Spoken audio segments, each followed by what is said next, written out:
The weekend is here, and you're welcome to the chat right here on Channel 1 TV with me, Ekow Koomson. You can find me on all social media platforms at PK_Koomson. Koomson spelled with a double N. The chat is a conversation, or it's a stage where we have conversations about everything that is happening in the entertainment space, from arts to music to film to, anything entertainment. We have conversations about it right here on their chat. You can join a conversation on our WhatsApp number 0204447033. I'll be glad to hear a message or read a message from you. Today, we have a cocktail of experience for you because we'll be looking at art in its fine form and then also art. And we're talking about an actor. So today we'll have Glenn Sam and the Chadidi Festival crew. Ian Kwache and Glenn Sam will be in studio with me, and we're having a conversation about how this whole thing about Chadidi started. Even for them as individuals, what actually got them to get into this whole business of art and all of that. And then also Andrew Tando Adote, the last time I had him here, we had a very short conversation. Today, we'll be having an extensive conversation. Reason is he's actually been nominated in the Emmy Awards. So we'll be having a conversation about that, how he feels about this nomination, and also, delving deeper into his life, because this guy has graced the stage of theater for the longest time. Now is the time for us to tell the story of the face and the memory or the energy behind all that we see on stage. But today, to start everything off with us, we have a TML Vibes and Lastmid from the, how do I even put it? I think a studio session, something off the cuff, something very interesting that was happening. And hey, ladies and gentlemen, you have to enjoy it because this is so beautiful, this is so amazing, and I love this so much. You're welcome to the chat.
You dey bust in my bolo.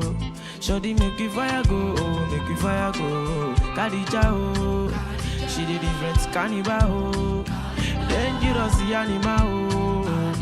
Shawty make we carry go, This year bikini, hey, you dey kill them. Twist your body like Odun Kania. This year bikini.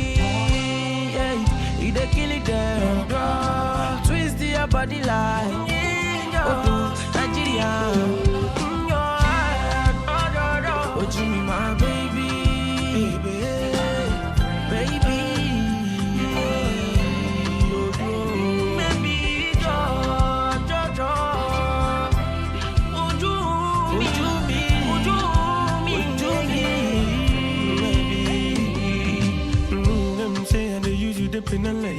If I ain't let you, what's what you gonna do?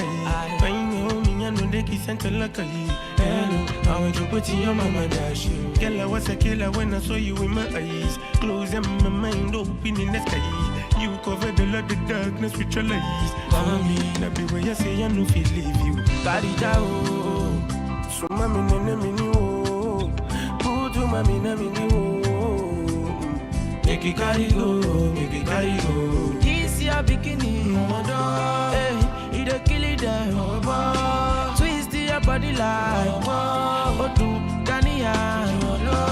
This your bikini, hey, you the kill it there, twist your body like, Odu Nigeria.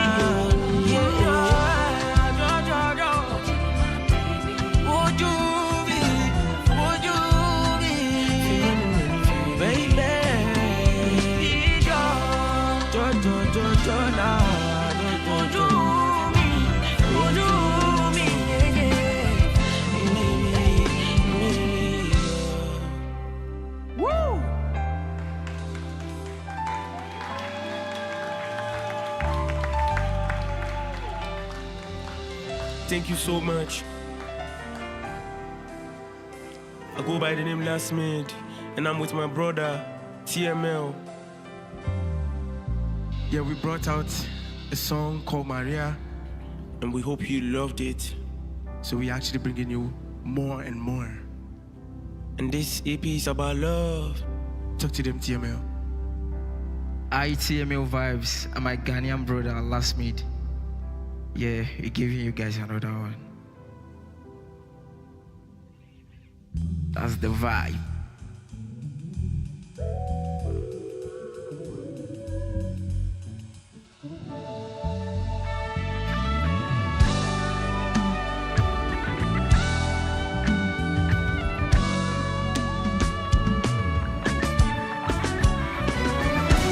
I'm opening my mind, so open up your heart. We just need good memories. And whenever I see the pain in your eyes, it's like fire burning in my dreams. I know I'm getting used to it. I know I'm getting used to it. Take me out of my comfort zone. Be mine.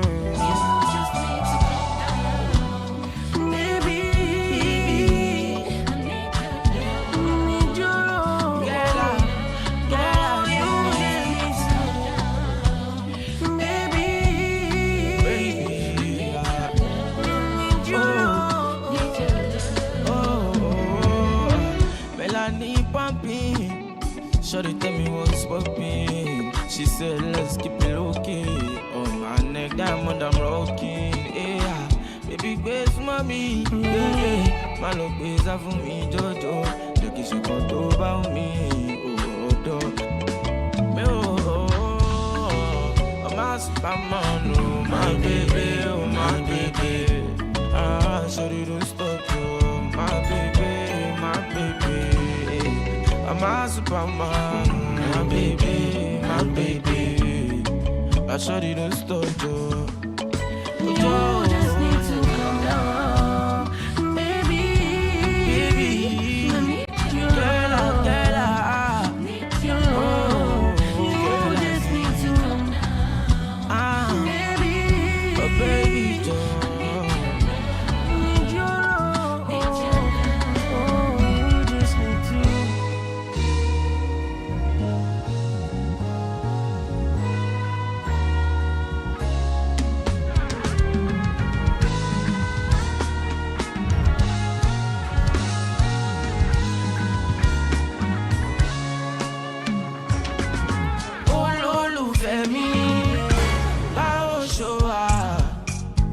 And if you know the order, I know fig badun. Olólùfẹ́ mi, báwo ṣọ́wà. And if you know the order, I know fig badun. Yeah, I waste time, cause no matter. Baby girls all over the gallant. What's poppin'? Don't be shy. Girl, you show me things of this time. Me no fit tire, now my type, now fit your type. Say cheese, baby smile, baby shine your attitude. Olólùfẹ́ mi, báwo ṣọ́wà. And if you know the order, I know fit gbádùn. Olólùfẹ́ mi, báwo ṣọ́wà. And if you know the order, I know fit gbádùn. Make her they catch cruise.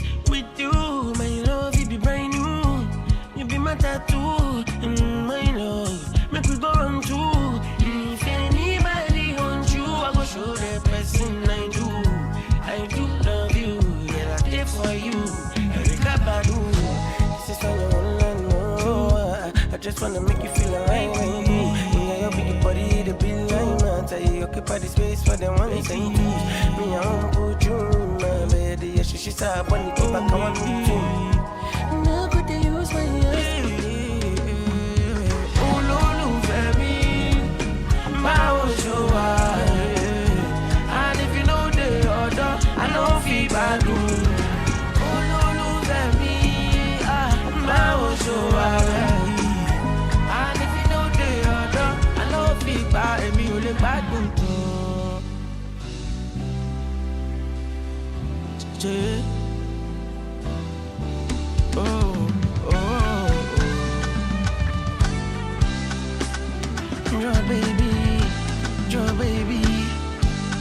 Your baby. Oh, beautiful girl, you know you make me feel so happy. Your body make a day go out all day. Skin tight and I know you don't know how much you mean to me, yeah. Your body make a day go mad, baby. You for me to me for corner. I know, and you know that you for me to me for side, oh baby. You for me to me for corner. I know, and you know that you for me to me for side, oh baby. And you for me to me for corner.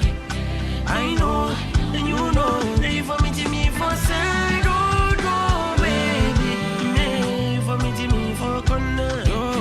I know, and you know that you for me to me for side. Yeah, I did. Pretty. You do me freaky. No matter what you meji. Oh, my baby.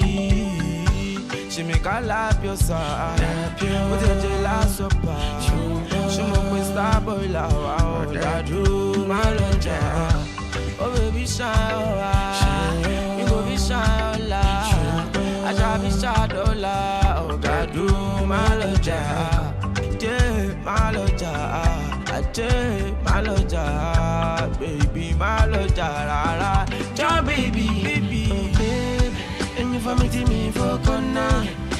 I know, you know. And you for me to me for side, oh baby. Man, you for me to me for corner. I know, you know. And you for me to me for side, no baby. And you for me to me for corner. I know, and you know. And you for me to me for side. Man, you for me to me for corner. For me to me for side to fall away. Yeah, she make a lap your side. But you're the last of all. Okay, start my love.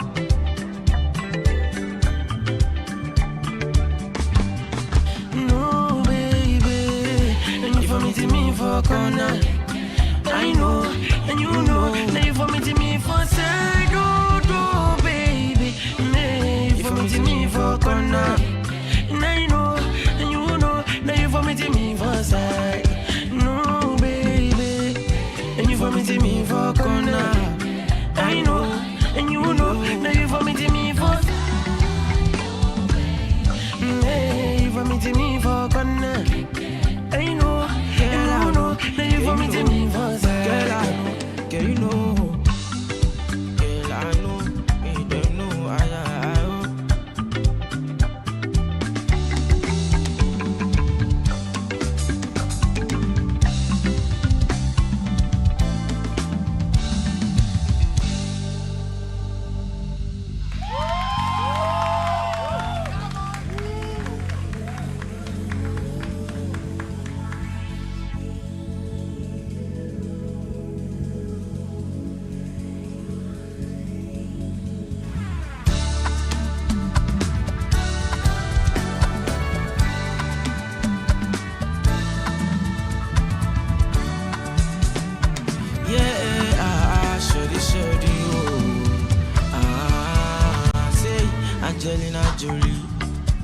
if you need this somebody, just my pay me. Oh baby, me I did for you, my for you was Jolie. Your body amazing. She did me side door. Now she did top. SME boom. Bad man no fit give up. Maria, Maria. She get the stamina. Oh shit, wait till she show me I did for my corner, I pop my rose. Baby, Mala shake for me, baby, mope. Illumina striker, Akuna Matata.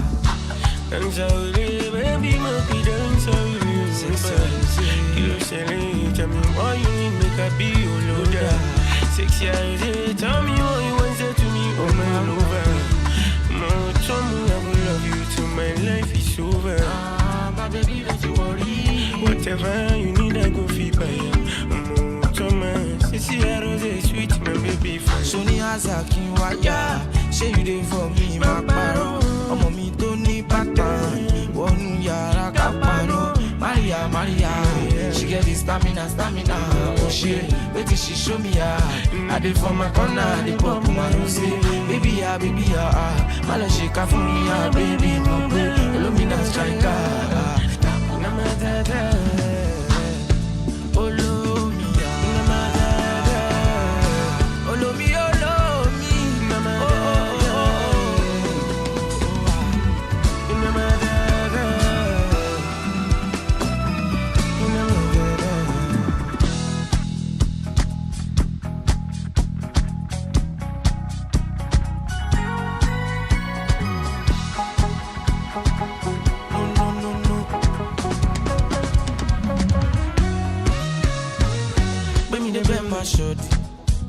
Trust me, me and you, she said to me, my tummy. If I stay away for me, babe, no, they take me joke, she like to do me conny. Bang, ori me wa conny. Baby mama, she buy and take go shumeta. Man, no go soon back there, but this shallow matter. If you know they do more me she back to sender. But after me, I quaffing now. Oh, she gonna go too far. The babe no be go kada, but she did deliver. If you call, I go pack my shoes, say I go see una later. If you try me, she run from me, I swear I go chase am. Call me power leaders. All I need we get danger. Oh no. Oh no. Get it, I did for you, baby. When you need me, I'm available. And she dey show me as so high. And she dey put my songs on replay. And I'm a fucking money. Don't find my day. She know I know money. Me a tango for it. While I no go know you, my girl. When I meet you, what it do, silly things. When I miss you, what I do, silly things. Put my songs on replay. I wanna you more than good. Asajita, mashada. Come ride with me. Tima go fast and mambo. Baby mama, she buy and oti go shumeta.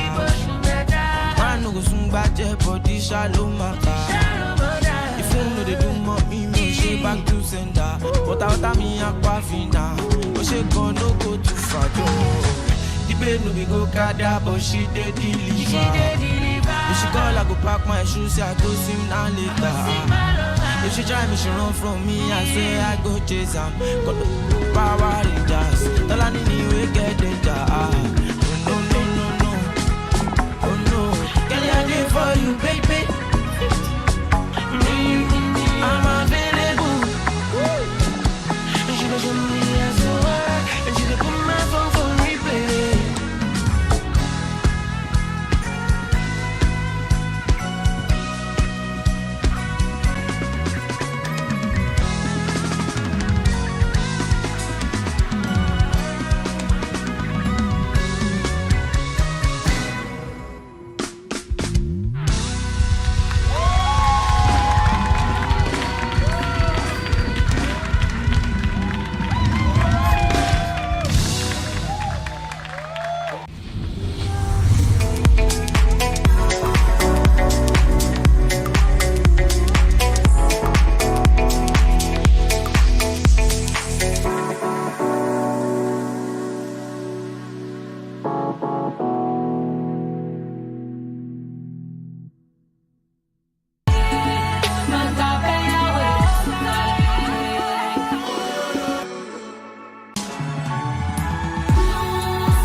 2 weeks from now, the city of Kita or the town of Kita is going to see something beautiful, epic, and different. 31st of October to the 2nd of November, Chadidi Festival will be happening. And hey, culture is beautiful, but when you experience it, you live it, you would understand it more. You're welcome to the chat once again.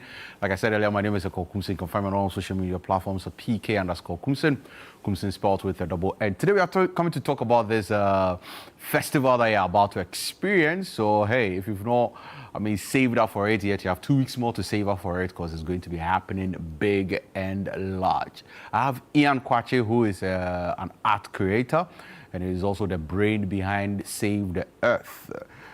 We need or we have to save the earth. And then also Glenn Sam, who I'll say is a convener, or the main brain behind Chadidi Festival. Ian and Glenn, you're welcome to the studios. How are you doing? We're good. We're fine. Yeah. Ian, how are you doing? How's the weekend been for you? It's been a good weekend. Calm? Well, I was doing graffiti yesterday, so Where? yeah, somewhere. Do you do graffiti every day? No, sometimes. Sometimes. Yeah. Oh, okay. Wow. Anyway, we'll talk about graffiti because you need to explain to me what graffiti means. What's the difference between graffiti and a mural? All of those street things. art and Street yeah, art. yeah. So you give me that clarity very soon. But Glenn, how are you doing? I'm doing good. Are you sure? Yeah, I'm doing good. Wow. But then, why are you repping my people's So the Masai Shuka? I'm an African, so yeah. You're an African. Yeah. So you have to represent the Masai Shuka even when you're in Ghana.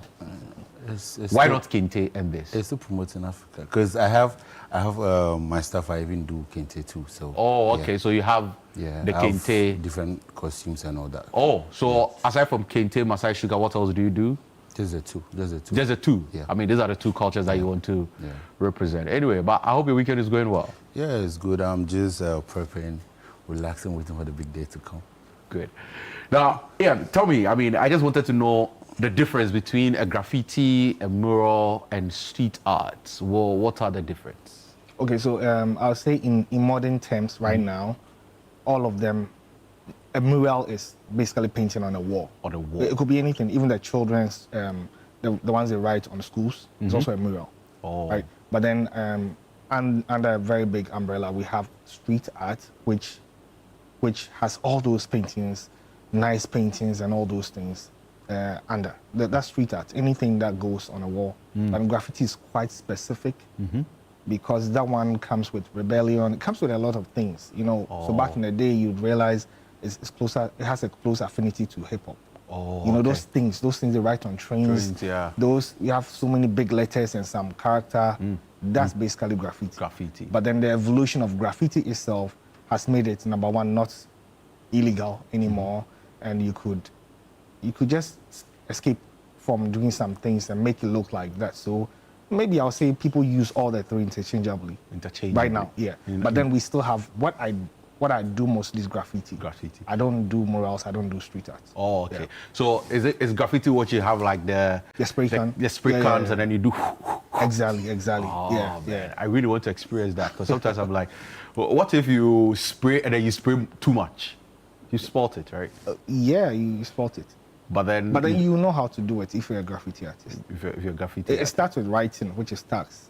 Just writing. So your name, just Koomson, maybe K-O-M, just that. You don't have to do anything. That's graffiti. Wow. Yeah. Anyway, so what I'm seeing behind me right now, Director, if you could keep this on, this is what? Yeah, those are graffiti. Graffitis. Ah, all right, good.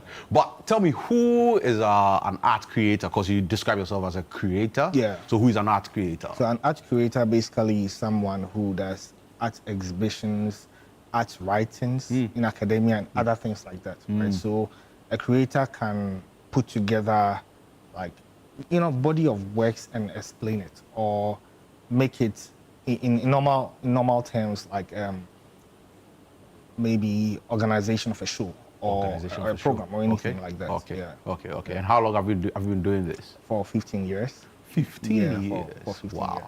Now, for the graffiti bit, did you have to go to school for it or a self-taught? Unfortunately, for the graffiti bit, we don't even have any school like that still, in the world right now for that. We do have a gallery or a museum or an art space, a gallery right now in Miami, right now, right? It's even started this year, but we don't have a school for graffiti. School for graffiti. Yeah, you have to like learn it. Now you can maybe learn it online, but those times like for magazines, you have to learn from people doing it. Oh, okay. So you learn it from the streets. From the streets. Yeah. Wow. Yeah. Now, how easy or how difficult is it? It's I don't know the level of difficulty. So you were saying something before we started this conversation. If you keep at it every time, if you are present every day, you can. If you're consistent, you can make it nice. So it just starts with normal writing. Everybody can write. Yeah. As you go on, you know how to make the letters big, fat, and stuff like that. Wow. So some of the works that you're seeing earlier, you see characters in there. As you go on, you know how to do characters. Wow. Anyway, we'll come back and talk about Save There. Yeah. And tell me more about that. But we also have Glenn Sam here, who is a walking artist. Just like I asked him, who is a walking artist? Okay. And are there a lot of walking artists in the world, or you are the only walking artist in the world? It looks like it. I feel maybe I could be the only one, or maybe there are people who are being inspired by what I'm doing. Okay. So, yeah.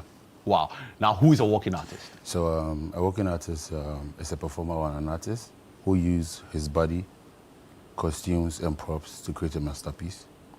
So use your body, use your costume and your props to create a masterpiece. Now, tell me, when did this whole walking artist thing start for you? So for me, it'll be very fascinating. Because for me, the first time I saw you, I was scared. I was like, hey, who is this guy? And then bare-chested with a mask, and you were holding a lantern. I'm like, hey, Charlie. So for me, it all started like following Ian and some of my guys to Charlotte. We just went there to have fun. So after that, I asked myself, because I did modeling a bit, because I joined the only modeling school that was in Ghana, Ekow. So, modeling is an art. So through that, I did a bit of visual. I did visual art in high school. Oh, okay. So which school is this? Soga Corporate Secondary. Oh, okay. So, and I've been drawing when I was a kid too. So it was something that was just around. So I decided like, okay, when we go to Charlotte, it's just a variety of different stuff. So I pull my head together. Every year, I just find costumes and all that, put them together, dress for my house, come, just keep working. So it got a time when I get there, people come, hi, can I take a picture with you? So I could go there from like 2 in the afternoon. I'll be working, take pictures to 8 p.m. So through that, I asked myself like, yo, I need to make it work. So every day I sit down, I add something to it. I go back to the drawing board, and I'm here now. Oh, so for you, it was just, okay, let me just go there, experience the art, try to do art in my own way. Because I feel like Charlotte is such a free-spirited space. I feel everything starts with passion, if you're passion-driven. So for me, I've been passionate about art. So that was what even got me to this space, because, it wasn't easy. People see you, they were laughing at you like, oh, who is this guy? Who is this guy? Who is this guy? To the extent I even remember I went for an event, I booked a Uber, and the guy was to pick me at the Independence Square. The guy saw me standing inside the Uber, he just dashed off, and he canceled the trip. But I mean, I'll be scared. Ian, would you be scared? Or for you, it's normal? No, I mean, for his height, I'll be scared. The way it's big. And you see, this is what it is, right? Men are few. So maybe that was why. No, because, I mean, who walks in town with a cloth around his waist, with a very interesting, scary mask that has some, I don't know if I'm a man. A man must be ugly and fearful. Yeah. And they are walking around not wearing slippers. Charlie, somebody even think you're some spirit that has descended into You see, there. that's what it is, right? You see, I feel we've been brainwashed too much. So I'm living the life. I'm an African, so I'm living the life. Now, tell me about going to Charlotte for the very first time and you dressing this way. How's the reception like? Okay, so did you feel weird yourself? Like, for me, man, I'm a weird person. My first Charlotte, I was just in shorts and I was working with a goat, like a sheep. So the second one was the second day, I was in, how do you call it, a GTP fabric. I brought myself in a funny way. Then I had some little bantu knots and I braided my beard. So it was funny. So, you know, people were just laughing at me and all that. So I told myself, okay, it's going to happen the next year, like the next year. So I sit down, put together my costume and all that. So. Now, I hear Kings of the... Is it Kings of the North? The new school. Kings of the New School. Okay. Tell me about it. So, King of the New School is a collective, right? I wanted to start this way because I noticed when I was coming up as an artist, right? I didn't really get people to support my idea. It was just my mom and some of my brothers that, you know, like, okay, I didn't know what Glenn was doing. Let's just support him. So, when I came to another, I noticed there are some of my guys that love art. So the idea is to just bring all of them together. We learn, then we build a big community. So that was where I birthed the idea. King of the North. Now, Ian, I mean, he just mentioned that he was following you to Charlotte and all of that. Did you know that this is something that he was going to do? And what was your... Did he have a conversation with you about it? What was your advice, if there was even any? So, you know the funny thing? I've been chasing Ian for God knows when. I told him, like, I wanted to learn graffiti. By then, Ian was in school in the North. So I keep like, bro, when you come to Accra, let me know. By then, it was just Facebook. And there was no WhatsApp and all that. So getting Ian is something else. Because Ian himself, right now, to even get him, he's the hottest kick in town. But yeah, I mean, tell me about it. Did he ever tell you about it? What was your advice to him? So like, no, like he's saying it's... So I have to backtrack the whole thing. No problem. I come from Takoradi. I don't come from Accra. Okay. I still come from Takoradi. So most of my movement into Accra, it's really some way, right? So someone like Glenn trying to tell me he wants to learn graffiti, I get what you're saying, but wow. I have limited time when I come to Accra. I don't have walls in Accra, and he will not come to Tadi, but I feel when I come to Accra and I'm working with other guys, he could come, but I don't have time. So it was years upon years upon years, and I also needed to give him some T-shirts. So it was later that I got to finally see him at Charlotte. So I think the first few years where I draw a body before, right? I do some graffiti for a body. Yeah, so he needed like those kind of markings on his body. So either I'll do it or Mo will do it for him and stuff like that. But I didn't know he would do that. What I knew was he wanted to do graffiti, and well, I have to see that you're doing the graffiti before I can, come in and help. Yeah. So, and I was also in Takoradi, like I'm saying. I'm in Takoradi, so I don't really do a lot of things Accra people are doing. All right. Yeah. Now, when you saw him dressed that interesting or funny way for the first time, what was your reaction to it? Were you like, it's fine, or you're like, wow, that must be interesting? No, I mean, I saw the, should I say transformation, or I saw it, so it wasn't strange. It wasn't strange to you, yeah. And I mean, it was something that you were. Yeah, because I mean, there are other mutual friends that we had already spoken about certain things like that, and they were all going in that direction. So it wasn't really strange for me seeing him do that. Yeah. Wow. Now, for you, some of these things are self-taught. Yeah. How do you go through the process of teaching yourself how to do some of these things? For example, graffiti. Like graffiti, so arts, paintings, all of that. I think most of them, something like graffiti, I'll go into graffiti. So graffiti, I used to like the Source magazine. It was a hip-hop magazine. Okay.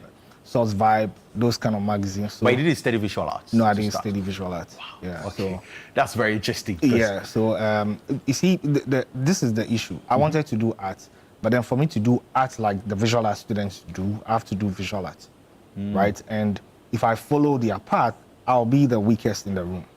So I had to go in the other direction, doing comics, which is not taught in school, or doing graffiti, which is not taught anywhere in school in Ghana, right? So where will I find the graffiti? In comic books at the back page, or the Source magazine in the middle page. I know exactly where they are. So when I go to barber shops, I know what I'm looking for. So you go to a barber shop to go shave your hair? No, I'm going to take the pages away. Like, how do you think I'll go home and remember? It wasn't social media time, so I can't save it on my phone.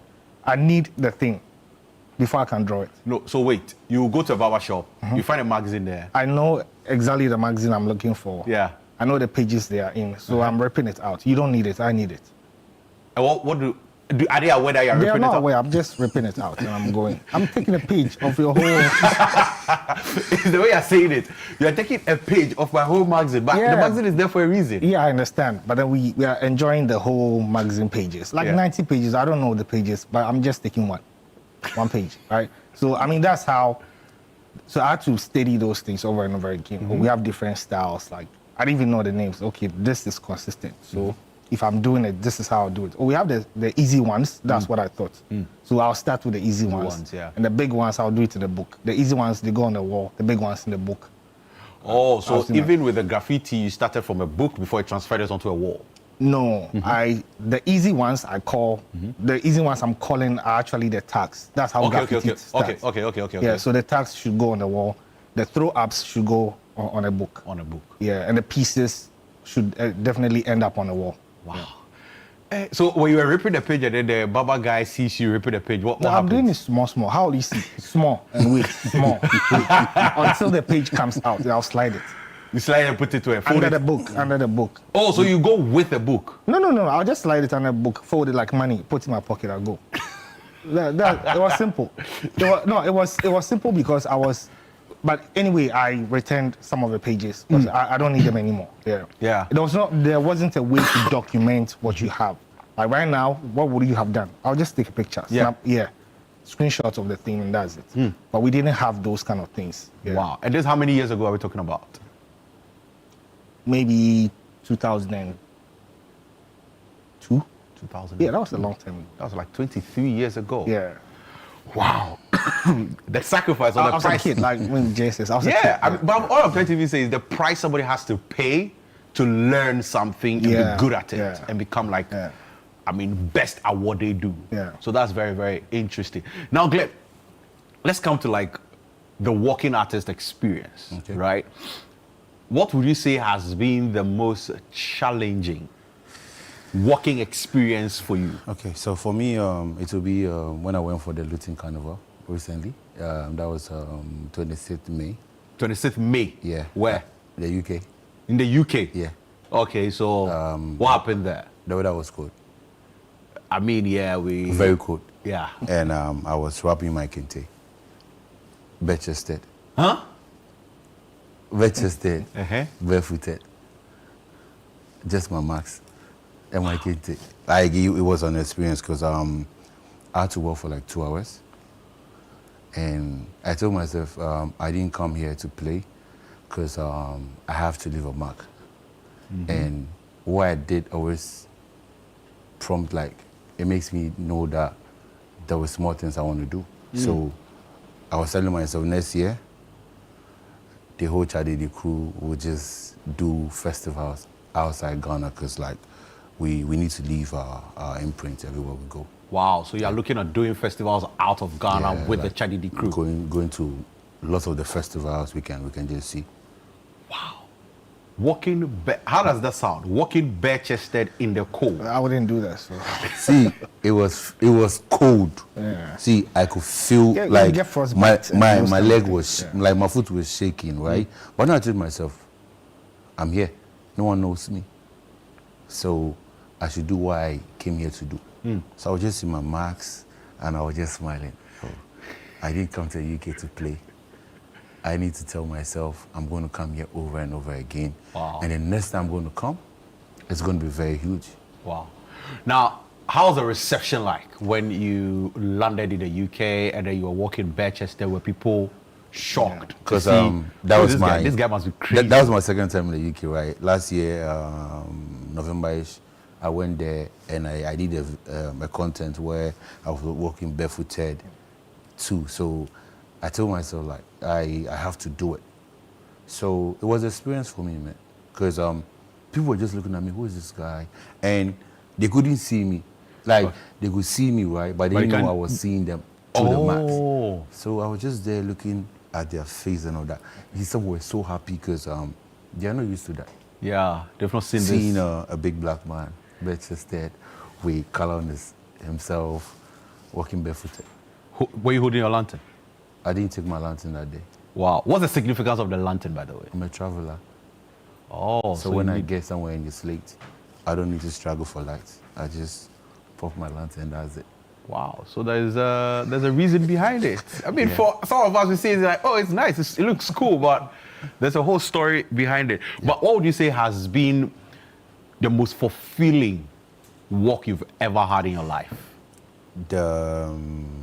When I started Chadidi, the first year. The first year of Chadidi. The first year. Tell me about the first year of Chadidi. Because the idea came by then. It was after I lost my dad, and after my dad's funeral, I was just there. I was going through a phase where maybe as a creative, you feel like you're stagnant, right? Things are not moving. So have you ever had that before? Yeah. As a creative, where you're like you have a block. Yeah. You're not getting any creativity from anywhere. Yeah. So for me, I felt like maybe I was getting depressed. I told myself, okay, you know what, maybe this art thing is not going to sell. I should just stop and do something else. So I know I'm a crazy person. So I slept over it. Then the following day, I just went on Facebook and I made a post like, if I'm to start a festival and I invite you, are you guys going to come? And they said, why not? So before that, I have been looking for a name for the festival since 2018. So I spoke with one of my friends, she's called Alum, and she gave me like 3 suggestions. I sent them around and Chadidi won. So I did artworks and all that. And that was it. And I didn't know people were even going to come true. So me and my guys, we were like 5 guys. We went to Keta, painted ourselves. We just got some brass band, we hit the road. Now, for me, it's always like, the very first time you do something, people are like, who are these guys? You walk into a town, and they are walking in the streets, bare-chested. So, the thing was most of the people have seen my works on social media, right? Okay. But they didn't know I came from Keta. Oh. So, me being out there, trust me, after the event, I was so happy. See, I couldn't control my feelings because it was just a dream that turned to reality. Because I asked myself, I've been part of all the big festivals in Ghana, from Charlotte, Afrochella, Dirty Rave, Portomanto, name them. I've been part of all and I have what do you call it, something to prove because when I go, I'm me and my guys are like the creme de la creme, people are always ready for us and all that. So doing that for myself, I felt so good. See, that day I was so happy.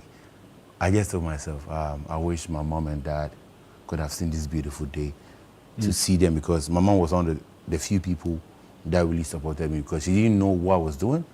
But anything I come 100, just take my fabric, take my beat. Oh, your mom was supporting you with the fabric, very the beats. She was my biggest inspiration, because when I come, I need fabric. Oh, just take this new beat.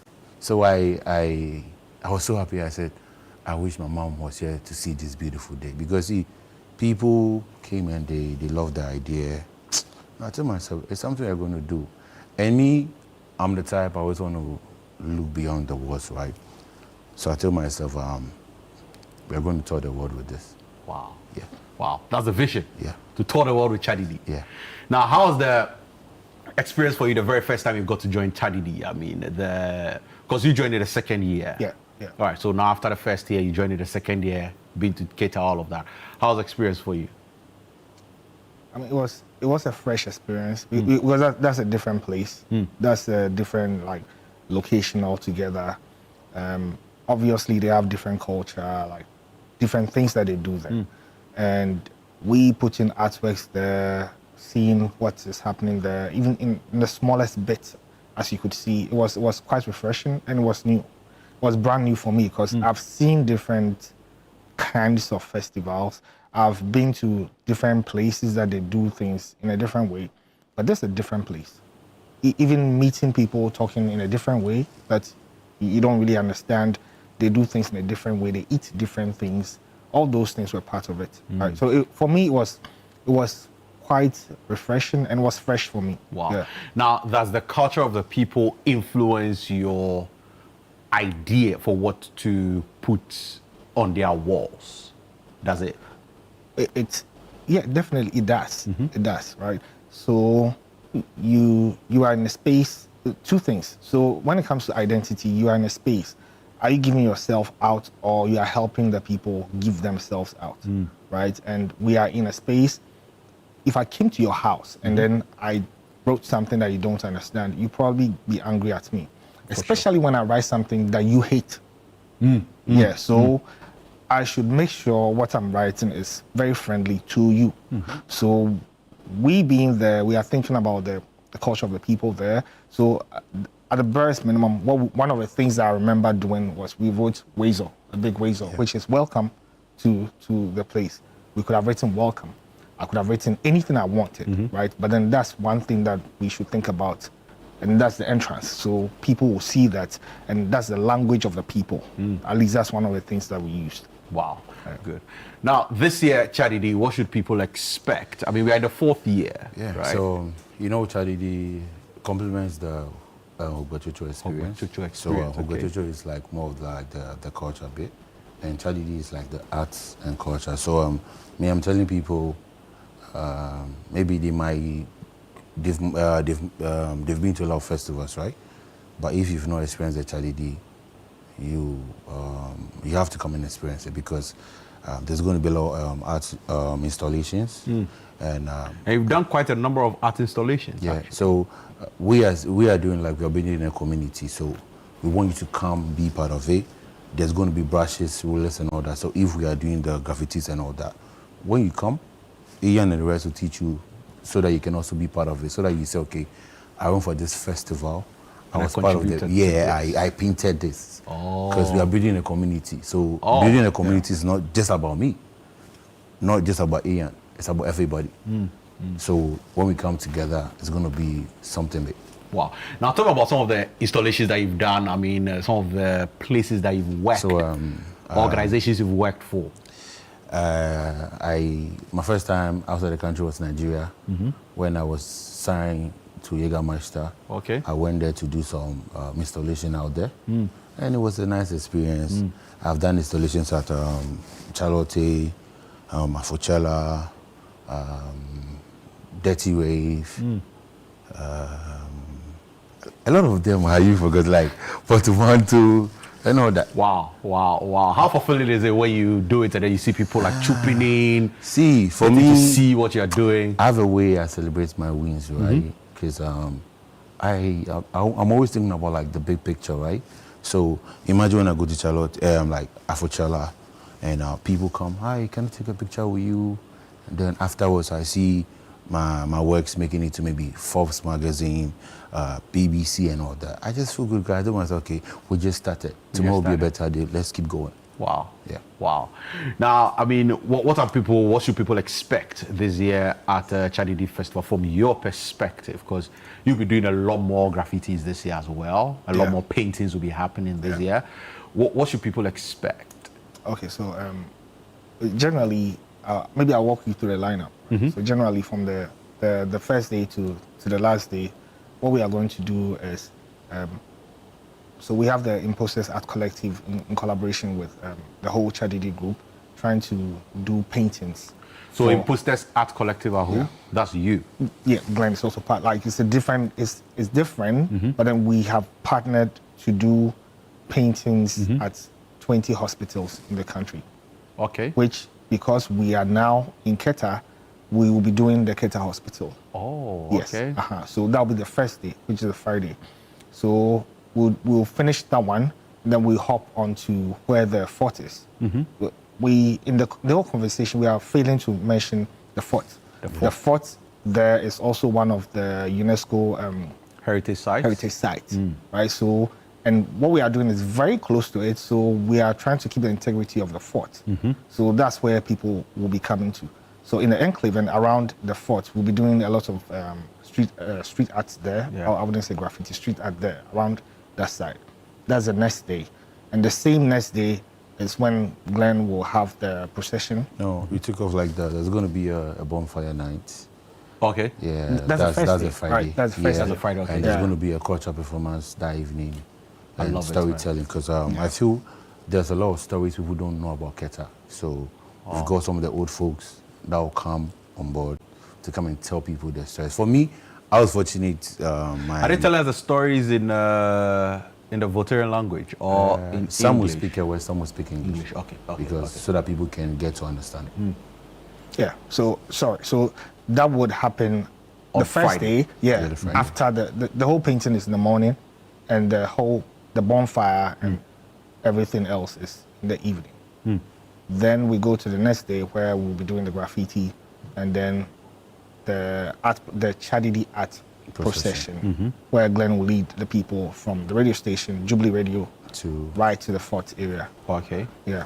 And then, so that goes on, and then there's, this kind of jams or something like that happening there.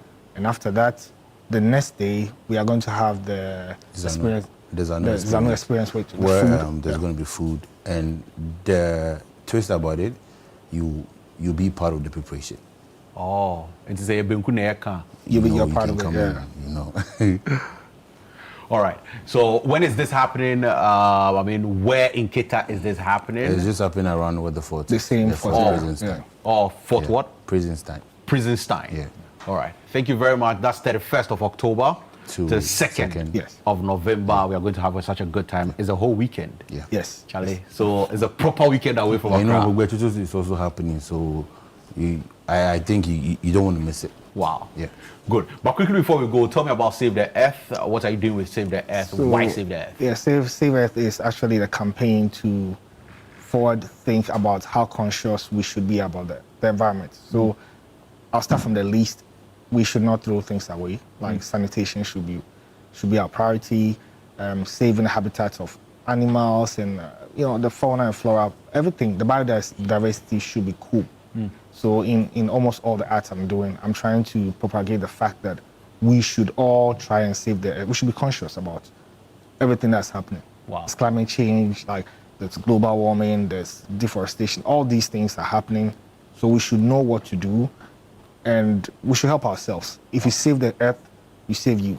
Wow. Yeah. If you save the earth, you save yourself. And that's why we will end it with Ian Kwache, who is an art creator, and then also Glenn Sam, who is a walking artist. I mean, he said his longest walk, we were talking about it off air, his longest walk was like 3 hours. Bare-chested, barefooted. I would never do that. We'll go for a quick break. When we return, we have more for you right here on the chat. Don't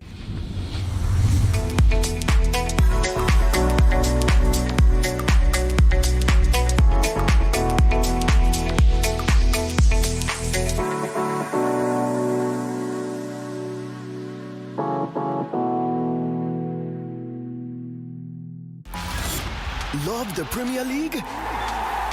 Your DSTV premium subscription could get you there in real life, Charlie. Stay connected for your chance to watch the Premier League live. Man U versus Man City at Old Trafford, or Arsenal versus Man U in London. Stay connected to score with DSTV Premium. This promo is regulated by the NLA on the Caritas Lottery platform. Terms and conditions apply. This is Afro Quality.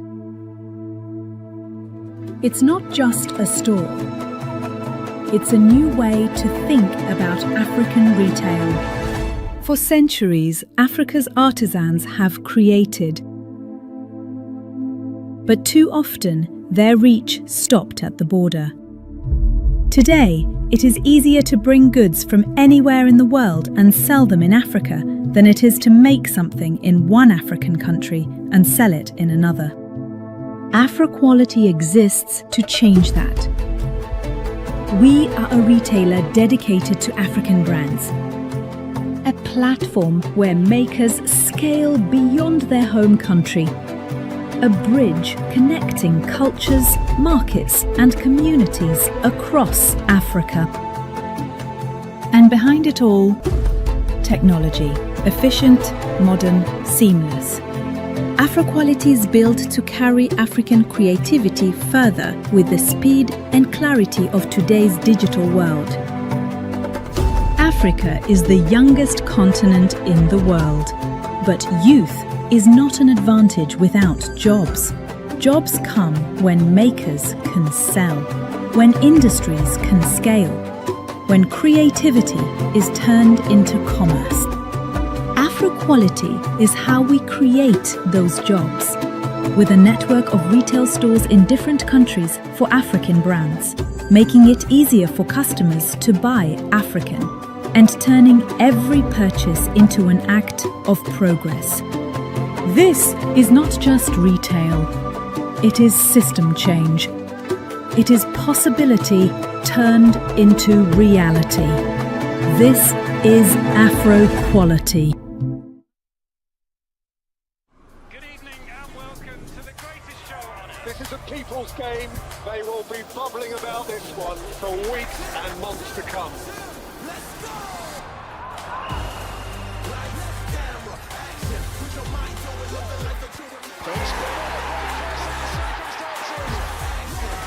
It's on SuperSport all season long. Pay your subscription today. Dial *759#. Available on DSTV and GoTV.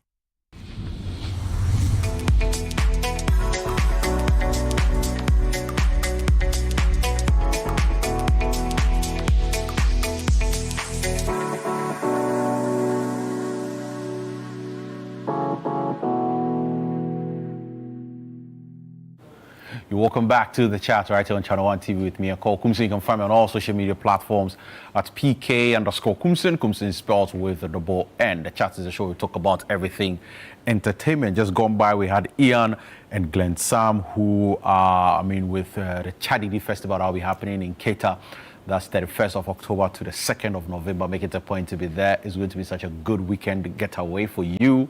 So, get in touch with them and go experience this art in the streets for the first time in your life. Probably if it's your first time, but if you're also repeated, somebody who has been there before, it will be good for you to experience it one more time. Ladies and gentlemen, it's now time to have a conversation with a man. I am sure you've heard his voice on radio before, or you've heard his voice on a TV commercial before, or you've actually seen him on stage before, or probably you've seen him on screen before. Today, I have him in studio, and we are actually going to split him open and get to know every single thing about him. Ladies and gentlemen, I have Andrew Tando Adote with me right here in studio. Ekow Koomson. It is very good. Don't get to into be character. here. I beg you, don't get into character. Which character am I getting into? You are getting into the, is it the hotel one, the one you did with Honeymoon Hotel. Honeymoon Hotel. No, yeah. no. Honeymoon Hotel was less grounded. Kunka was more, yeah. It was quite all over the place. So no, this more, I would say this is more like my voiceover voice, Man, how does it feel for people to now get to know, like, when you hear people, have you spoken for somebody to be able to figure out whether that was you on this voiceover before? Many times. Even people who thought I looked sort of familiar, they come to you and say hello, and I say hi. I know that voice. It's you. It's you. You are the guy who did this, and he did it. Yeah, okay, so it's you. So wow. People recognize the voice more than the face now. I think it's changing slightly nowadays, but it's the moment they hear the voice, say, okay, you are the one. You are the one. So you are the one. I don't think I can hide I can't. No matter where I am, if you hear my voice anywhere, you know it's him, because my voice betrays me all the time. Yeah. But how fun is it when you're doing voiceovers, man? I listen to you and I'm like, oh my God, this guy. Voiceovers have become very fun. I started this, I've been doing it for almost as long as I've been acting, so it's become, and the acting kind of fed into my ability to deliver the voiceovers, because the emotions they like. Okay. Because sometimes they'll come and tell you, be fun but authoritative. How are you supposed to, be fun and authoritative, or be conversational? What do you mean? What do you mean when you say someone should be conversational? Oh, that counts with the voiceover. Yeah, there's something they tell you, be conversational. So talk like you're talking with, like I'm talking to you now. Deliver that way, even though you are reading a script. Deliver it as though you are talking to somebody. So how are you supposed to, how are you supposed to go through that process? Yeah. I got a DM from somebody recently, just this morning, I think. he had started doing, I think he did a voiceover for his church. And then he sent me a message that actually this thing it's not as easy as he thought it was. You make it look like we're walking the park. He wants me. That's what we do, because we make some things look so easy. I remember when people who, before they join Roverman, they come and watch us on stage, and they'll go like, this thing looks easy. Look how he's talking, moving, and everything. Easy do this thing, it's very easy. Then they come for rehearsals and they realize that, oh, no. One person had to take painkillers. Really? Before she could sleep. Oh, yes. She knows herself. I won't mention her name. Is she watching? Maybe she'll watch, I don't know. For a good fortune was that her mom is a nurse. Oh, so okay. She, after a few rounds of rehearsals, she went home and the mother had to give her something because the body pains and all that, so. But let's talk about your acting career, right? What would you say has been your most challenging character you've played? I mean, so far. I've seen you on stage for Konka. Yeah. I've seen you on stage for, is it The Legend of Akushika? Yeah. Yes. I've seen you on stage for Death and the King's Horseman. Yes. I've seen you on stage for The Gods Are Not to Blame. Yes. For the, Roverman Productions, a few of them, yes. I've seen you. I've been in about 54 of them. So, yeah, we started 54. In 2008. So, Black Star, which we did recently, will be like my 61st play that I've performed in. So You've done 61 stage plays? Yes. So if you ask me which play has been my most challenging, I don't know what to tell you, because there have been so many. Over the years, different roles have stood out and been challenging in different ways. So let's say the top three. Which one comes to you immediately? When they ask you, which one would you say the lines were too many or the lines were difficult? Okay. Getting into character was like a challenge and all of that? Then I'll pick two plays from Roverman and then one play outside, which was Death and the King's Horseman. The two plays from Roverman, one will be a play we did called Gamesmen Play. Gamesmen Play. Gamesmen Play. If my guy has, Ken, if he has the video, I'll put it out one day if I can get it from him. It was a play about a football team who were in Brazil on a tournament, World Cup tournament. And they have the coach and they have the assistant coach and then the players and all the issues that go on when the team is out and they are doing this. And I was supposed to play the senior coach, who is a very upright, straightforward guy, and I thought, okay, I see myself playing this role. So Uncle Ebo gave me the script, and when I went to him, I started learning the lines, and I got a call from Elsie, who also is at Roverman, and she said, oh, Uncle Ebo says you're not playing the lead coach anymore, you're playing the assistant coach, who was a sneaky, conniving, nasty person. Yeah, good. Doing all the dirty things. Doing all the dirty things. So in that moment, I switched and started reading the assistant coach's lines, and the creative process I had to go through to play that role, I found very, very interesting. I grew as an artist playing that role. And then there was Nicholas, which also I wasn't expecting to play. We went to where it was a play about the life of Archbishop Duncan Williams.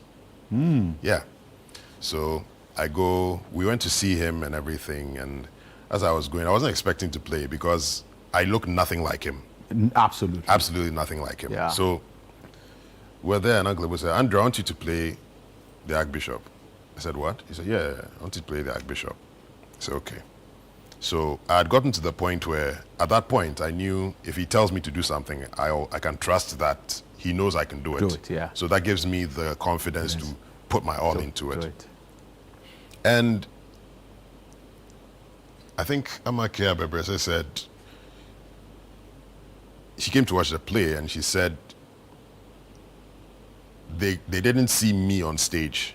They saw the Archbishop. They saw the Archbishop. This is what she said when she saw. You must have delivered it that well. I must have. Yeah. Because my favorite part, there was a part where, towards the end of the play, I hold the mic and I say, the Bible says, and the whole auditorium went, woo. That's when I knew I had them. So that's the second play. And then the third one was, of course, Death and the King's Horseman, which... I got to see that play. You got to see that play? Yeah. Yeah. Now tell me what was challenging about it. Because I feel like you were just finessing it. Finessing it? Oh, man. You were finessing it in your own way and your own style. Death and the King's Horseman, let me, for context, the lines in Act 1 alone were more than 2/3 of my lines in The Gods Are Not to Blame. Yes. And I had memorized a whole bunch of those lines. But the play was still so long that we had to cut out the lines I had memorized for it to fit within 2 hours, 30 minutes. Are you serious? If we had performed the play in its entirety, we would have gone almost well over 3 hours. Wow. Yeah. So we got the script, made changes to it, did the run through, realized that the play was still too long. We had to cut out lines I had gone through the trouble of memorizing. We had to cut out about half of my lines in Act 1 for the whole play to fit within the time you saw it in. So that whole market scene with it was twice as long. Really? Yes. Now, how do you? For me, is the dexterity with which you deliver some of these things, because you deliver it like it's a walk in the park. Yeah, that's why people watch and they think, okay, we make it look easy. It wasn't easy at all. I don't have a photographic memory. I have an average memory. So all the lines had to be through old-fashioned repetition. You repeat it over and over and over and over and over again. And with the lines, an additional layer of challenge was that the English was difficult to understand at certain points. So, for instance, there was a line that went, where the storm pleases and when it directs the giants of the forest. But there's no punctuation or anything. So when you read it, normally it's like, where the storm pleases and when it directs the giants of the forest. Oh. So I had to read that line over, and there were many lines like that. I had to read that line over and over and over again to say, what is he trying to say? What does it mean? Where the storm pleases and when it directs the giants of the forest. Where the storm pleases and when it directs the giants of the forest. And I said, wait a minute. Where the storm pleases and when so it's the storm directs the giants of the forest. Okay. So that's what he's saying. Wow. So you must even understand what is going on. I had to understand what I was saying so I could deliver it well, yeah. Oh my God, you guys make it look really easy, to be honest. We do our best. We do our best. And you've done 61 stage plays. If not more, but the conservative number is 61. The conservative number is 61. Yeah. Wow. Then becomes the movies. Movies I haven't done quite as many. I think right now I'm at 14 or so. But 14 is actually even a good number. I mean, yeah, but I wasn't headline. I didn't headline any of those movies. It's more like supporting roles here and there. Just a few starring roles, but we're getting there. As somebody who is coming from like theater, which is like your stronghold, getting into movie, how is that transition like? I realized that. I was talking with Albert here. Shout out to Albert. I realized that there's a whole lot that goes when you put yourself out there on the screen space. There's a whole lot that goes along with it. That if you're just an artist, it may go over your head. So it's in recent times that I realized that it's not just a performance game, it's a media game. If you are the artist, if you are the performer, you need to, at least if you don't have the resources to give to a team to handle those things for you, you need to step into that space and play the media game as well. You know, if you sit around and say, because I'm good, people should know who I am, it's a lie. The space is such that you need to make some efforts and make some deliberate strategic steps as a brand. You're not just an artist, you are a brand. You know, so I'm beginning to learn that, and as well as, you know, as for the issues on set, I got used to them a long time ago, because it happens all the time. It happens everywhere, and if you don't have the patience, you may walk off the set at certain points. But one of the things one of the glaring things was that, okay, this is a different space. You have to put yourself, you have to put yourself out there. You need to take steps to put yourself out there. It won't come to you easily. It won't come to you easily. It's not a walk in the park, as is it. But was it like was it another easy journey for you, or it was challenging in its own way? It was challenging in its own way.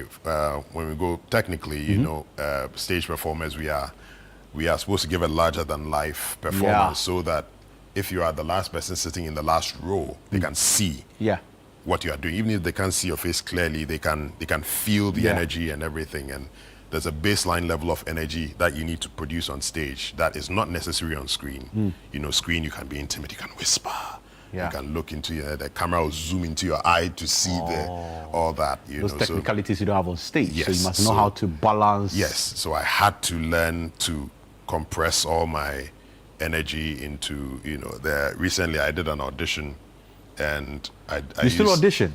I do still audition. What are you going to do for them? What do they want to see again? I don't know. I mean, it's Andrew Tanda maybe those who are auditioning don't know who I am yet. So I still do auditions. I did audition recently, and I had to deliver the lines in The Gods Are Not to Blame, because they said you can either learn what they give you or deliver something you already know.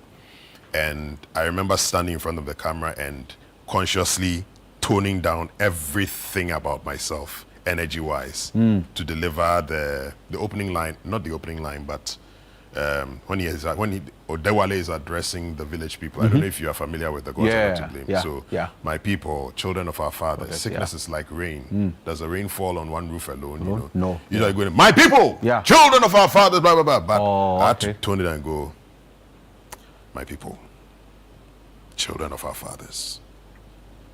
Sickness, Sickness is like rain. So everything is, you compress everything so you fit into the screen. So that was, and I had to learn that the hard way over time, you know, but I think I told you that story on the set of Beasts of No Nation, the last time I was here. Yeah, but I mean, can you tell me about that again? Let me summarize it. You were in Beast of No Nation? Yes, I was.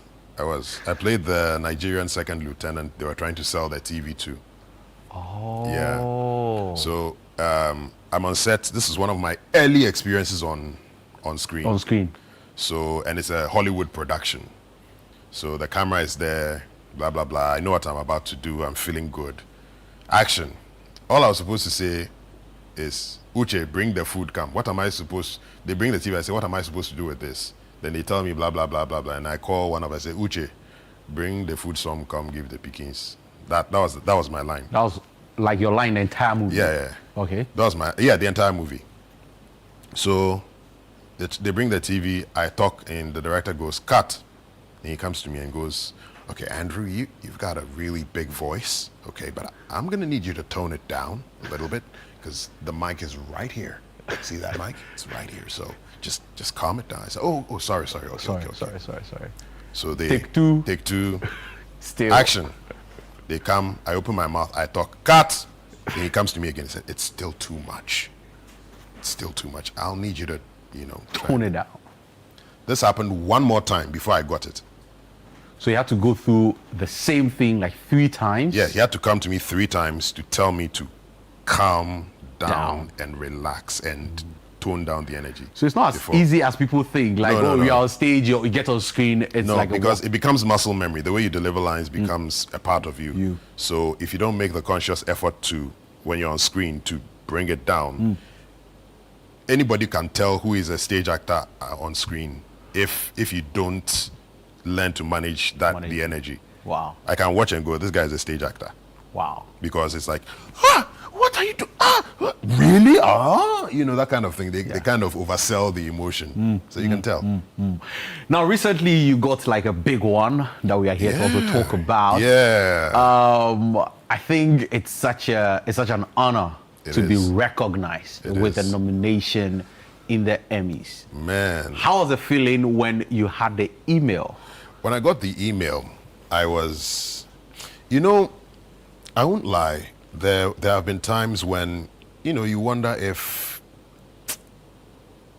you get that feeling sometimes, because I've been doing this for a long time, and you tend to feel like, okay, is the recognition matching the work I've put in. You know, you do question. You're a human. Yeah, if you're human. I mean, you would ask. You like, question at are certain people points. appreciative of what I do? Yeah, Am I being recognized enough? Do you? Yeah. Hey, Charlie, a whole year has come, and I mean, nobody has. No award scheme has actually. People still don't know my name, Yeah. etc. People see me and then they are like, "Oh, hello, I like who are you? I like you." No, they're like, "Hi, I Like love your place." you. Blah blah blah Yeah. blah blah. What's my name? I I began asking that question deliberately because I realized people didn't know my name. but they then know my knew. face. Yeah, they knew you. So, I don't know your name. Okay, do you follow me on social media? No, but they are the people who ran up to me excited, you know, that kind of thing. So these little moments tend to make you question, am I doing something wrong? Or should I, you know, do, you know. So when the email came, it was like you've been waiting for something for a long time. And it's finally here. It's finally here, and you just don't know, you don't know how you don't know to how react. to take it. Yeah, you're just like, okay. You almost haven't accepted that you've gotten that nomination. And when I saw the people, you know, you get the email, you do the correspondence. Yeah. And then you see the people you are pitted. Yeah. Not against, but with. With, like you've been nominated with. Among, you know, there's Bucci from To Kill a Monkey, and then there's Tabang Mulaba. He's, I think, was he the Gangs of New York guy? And there's another one from a series. There's another. Yeah, maybe that's it. There's a series he was a part of about a girl who realizes her family is not hers. I fell in love with that series. I watched it to the end. I don't know if season 2 is out. And then there's Uzo, who has been in the system for a long time, but recently got a whole. There's a new movie he was in. The trailer came out recently. Colors of something. Wow. So I'm watching these. Achalugo, I'm going to marry you. He created that that line. So I'm watching all these people and I'm like, wow, I am. And no, don't get me wrong. I think I do deserve to be there, you know. But it's still like, wow. Yeah, and actually to be Actor of the Year #1, and then also be the only Ghanaian there. Yeah, that was another thing. I was like, wow, this is even bigger than I thought. Yeah, because I'm the only Ghanaian on that lineup. So it was a lot. I had to sit down and really think. You know, I didn't know how to react, but my friends knew how to react. Yeah, the screaming and the shouting. Yeah, you deserve it. But the person will get it, he be calm because he has to go through a lot. Because I didn't know. As I told me, Subisa, you know, it's still, I still feel that way. But my friends, my Roverman people, they are super excited. Wow. Everybody's voting like crazy. The support has been immense, you know, and it's just, I don't know. I'm a bit introverted, so when there's a lot of stimulation, I tend to go like, okay, what's not because I'm not happy, not because I'm not joyous, but there's a lot of. I mean, you are happy, but you're not expressive with the excitement. I'm not expressive with the excitement. Yeah, my expressions, it kind of goes inward, but I'm very happy. Yeah. So yeah, I had a lot of screaming around me, a lot of support. Shirley from Pomanso was like, yeah, Charlie, you deserve it, and you know, I've gotten a lot of messages like that. You know, so. Let's talk the about voting is still going on though. Yeah, voting. How do people vote, by the way? First, you have to like my picture on the Emmy Awards page. Okay, and then you go to emmyafrica.com /actor of the year. You go there and then you vote. You see my picture there, and then you vote. Wow. Yeah. So now, it should be easy. Sure. So go to the Emmy Awards page. And it's free. It's free. Yeah. Okay. So you go to the Emmy Awards page, like Andrew's picture. On Instagram. Then you go to their website. emmyafrica.com. And then you hit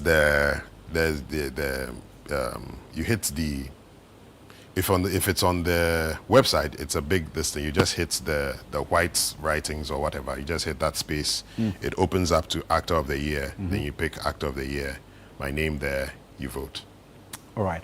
Now let's talk about like what was your last production? I don't want to say, or let me say your most recent. My most recent. The Black Star. I think The there's Black Star. Yeah, the Black Star. Yeah, Black Star. How was it, I mean, being on stage with the legend Segun Arinze? You were here before. Yeah, I was. Now we are talking I was here before after. talking. Yeah. How was the experience? It's like meeting your childhood idol, you know, and he was very down to earth, a lot of fun to be around, but full of wisdom. Full of wisdom. What did you learn from him? I would ask him certain questions about steps I should take as an actor now, and he would just say, no, grow into it. It's like, wow. And it made so much sense in that moment, just that statement, you know, because I was, you know, I'm eager to now play the media game. So I want to see, do you think I should do this? And they said, no. It will come, just grow into it. I said, okay, you know, and we still communicate to this day, and we do, he's also a voiceover artist. So sometimes he sends me work he has done, and sometimes I send him work, the latest work I have done. So we are in good correspondence, and it was truly an honor, and one of the biggest highlights of my career so far. What does the future look like for Andrew Tando Adote? I mean, I know people go like, oh, I mean, this question, but for you, where do you see yourself in the near future? I mean, every year, things have gotten slightly better. Every year, there's always little things. Like this year has been Emmy Awards, working with Segun Arinze, establishing that relationship and things like that. And I truly feel like next year is going to be the international year for Andrew. Next year is going to be the international year for I have a very strong, positive feeling that next year is going to be an international year for me. Wow. Thank you very much, Andrew Tando Adote. It's been fun, I mean, having you here. My pleasure, Ekow. I cannot wait to be back again.